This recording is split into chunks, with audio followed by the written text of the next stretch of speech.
अभी आप जो देख रहे हैं वो एक प्रतीक है जिसे आप में से कई लोग जानते होंगे, इल्यूमिनाटी। दोस्तों, आप देख रहे हैं conspiracies after nightfall. Bieber, Gaga, Obama, Eminem, Beyonce, Jay-Z, LeBron Smith, Swift, West, Queen Elizabeth। क्या इल्यूमिनाटी छिपकर आपकी जिंदगी को नियंत्रित कर सकता है?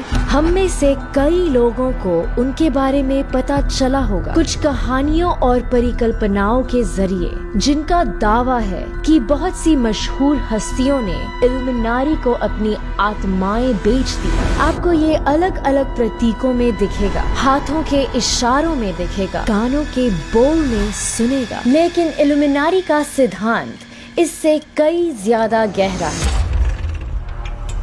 इस संप्रदाय की शुरुआत कैसे हुई, ये जानने के लिए हमें 18वीं सदी में जर्मनी के बावेरिया में जाना होगा, जहां एक गुप्त समुदाय था जिसे कहते थे और द ऑर्डर ऑफ इल्यूमिनाटी, या जागृत लोगों की फौज। उस समय ये लोग विज्ञान और समानता को भावना देते थे। वे अंधविश्वासों, धार्मिक शक्तियों और क्रूर नेताओं के बिल्कुल खिलाफ थे। वो कुछ अजीब से रस्मों रिवाज किया करते थे और कुछ प्रतीकों का भी इस्तेमाल करते थे। इस समूह की रूल बुक में ये भी लिखा था, ऑर्डर का आज का हमारा उद्देश्य है कि हमें अन्याय करने वालों की साजिशों को खत्म करना है और उन पर हावी हुए बिना ही उन्हें नियंत्रित करना है। तो क्या आज की सफल इल्यूमिनाटी हस्तियों को समूह में इसलिए शामिल किया गया है क्योंकि वो ज्यादा जागृत हैं? क्योंकि सबसे पहले के इल्यूमिनाटी सदस्य बहुत सफल थे। कुछ सदस्य तो सरकारों में नेता भी बन गए थे,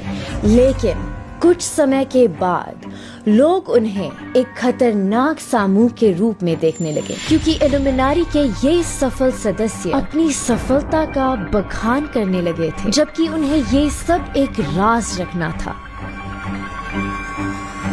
ये सब उस हद तक पहुंच गया था कि बावेरिया के ड्यूक सत्ता के हाथ से जाने के डर से इस समूह से इतने आतंकित हो गए थे कि उन्होंने ऑर्डर ऑफ इल्यूमिनाटी पर बैन लगा दिया और उनमें से कुछ को जेल में भी डाल दिया। वो चाहते थे कि इस समूह का अस्तित्व ही खत्म हो जाए। लेकिन जैसे कि अब हम जानते हैं, ऐसा लगता है कि ये आज भी मौजूद है और लोगों पर इसका प्रभाव भी काफी ज्यादा है। साजिशों के कई सिद्धांतकारों का ये भी मानना है कि कई बड़ी घटनाओं के पीछे इल्यूमिनाटी का हाथ था, जैसे फ्रांसीसी क्रांति और तो और अमेरिकी राष्ट्रपति जॉन एफ कैनेडी की हत्या भी।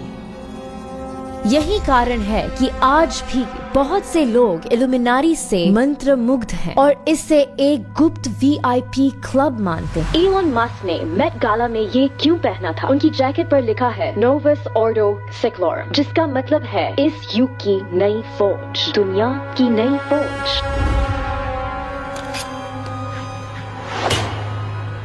Stephen Strange. The Illuminati will see you now. The second thing he did was expose that the government controls rain and told us that the government has underground bunkers. When you see this, when you see this, when you see this, when you see this, when you see this, when you see this, these are all occult, Satanist, symbolic symbols. Why is it important not to have mirrors in your house? Because once you have sold your soul, you see images of demons. That's a true fact. ये कहानियाँ और परिकल्पनाएं उस हद तक पहुँच गई जहां उनकी नजर में ज्यादातर लोग जो शक्तिशाली हैं, वो सब गुप्त रूप से इल्यूमिनाटी का हिस्सा हैं। और अब हम अपने सवाल पर वापस आते हैं, क्या इल्यूमिनाटी छिपकर आपकी जिंदगी को नियंत्रित कर सकता है? हम ये तो पक्का ही जानते हैं कि कुछ शक्तिशाली समूह तो सच में मौजूद हैं, जो दुनिया को संचालित कर रहे हैं, जैसे बड़ी फार्मा कंपनियां, मीट इंडस्ट्री, राजनेता, अरबपति लोग। ये वास्तव में आपकी जिंदगियों को नियंत्रित करते हैं, लेकिन असलियत में इन लोगों को सिर्फ एक ही प्रतीक से मतलब है, वो है डॉलर का प्रतीक, ना ही कोई त्रिकोण का प्रतीक। तो मैं अगर आपको अपनी सोच बताऊं कि मैं क्या मानती हूँ, तो किसी राज से डरने के बजाय जो कुछ आप पहले से जानते हैं उसको काबू करने के लिए अपनी खुद की ताकत पर भरोसा क्यों नहीं करते? आपको बड़ी फार्मा कंपनियों के बारे में पता है, आपको फूड इंडस्ट्री के बारे में पता है, आपको बड़ी टेक कंपनियों के बारे में पता है। ये दुनिया पहले से ही ऐसे लोगों से भरी पड़ी है जो खुले तौर पर बिना किसी से छिपे आपको नियंत्रित करने की कोशिश करते हैं। तो चलिए पहले उन पे आवाज उठाते हैं जिसके बारे में हमें पता है और जिसका हमारे पास सबूत है। नाइट फैम, हमने अभी ये हिंदी चैनल शुरू किया है। अगर आपको हमारे वीडियोस पसंद आ रहे हैं तो प्लीज फॉलो करना ना भूलें।